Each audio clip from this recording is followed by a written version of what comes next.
Greetings. This video will show you how you can make your own oil pressure sensor cap for a large number of the vintage Kawasaki big bore motorcycles, like a KZ 1000 or KZ 1100, even the KZ 900, and a bunch of other bikes. So this here is what the original cap looks like. And over the years they lose their shape, and the electrical connector could go bad, or it won't sit tight on the bike anymore.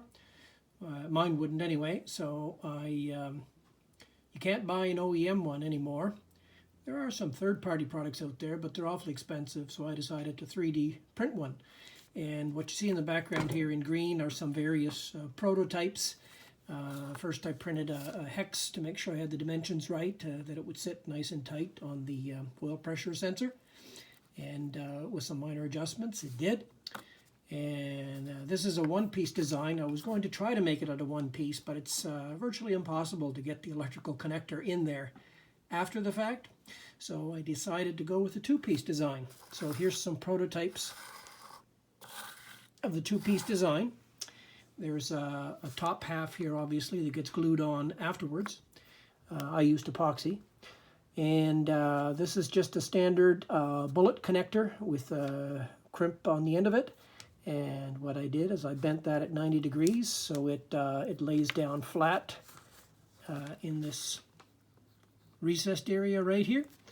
And once it's all wired up, you just glue it together, and you're ready to go. I'll show you what my installed one looks like. This happens to be a 1984 ZN 1100, and there it is, all wired up, ready to go. I could have made it in black like the original, but my 3D printer happened to only have this green color in it, and I'm a bit lazy, so I didn't swap out the colors. But as it sits, it's kind of like the Kawasaki Racing Green, so that's cool too. Anyway, this file can be downloaded for free on thingiverse.com. Just search for my username there. It's KLR-TOM. KLR-TOM. Thanks for watching. Take care. Bye.